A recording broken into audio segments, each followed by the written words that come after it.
تعاتبني قباب القدس صمتا، تعاتبني قباب القدس صمتا، وتنهرني مآذنها كذلك، وتسألني لماذا بعتمونا وسلمتم ثرانا للمهالك.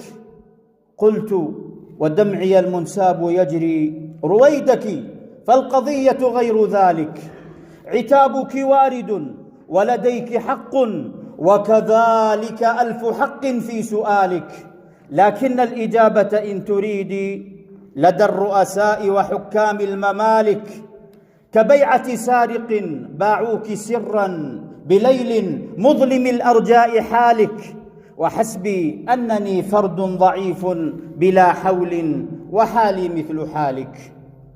إن الحكام في هذه الأنظمة لم يقتدوا بالحكام العادلين ولا حتى بالحكام الظالمين، لم يأخذوا بعدل عمر ولا التزموا بأخلاق الحجاج ولا بشهامة المعتصم، ولهم نقول لهم لا تجيبوا صراخ النساء والأطفال من غزة لكي لا تسلبوا أولئك الشرفاء شرف الشهادة في سبيل الله.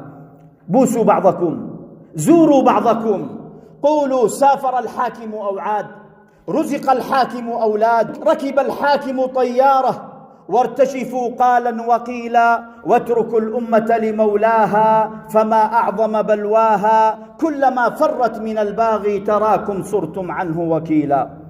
أي إعجاز لديكم؟ أي إنجاز صنعتم؟ هل من الصعب على أي امرئ أن يلبس العار ويصبح للغرب عميلا؟ مليون صاروخ لديكم، مليون صاروخ لديكم، غير أن الفحل مخصي وقط الدار للفار عميلا.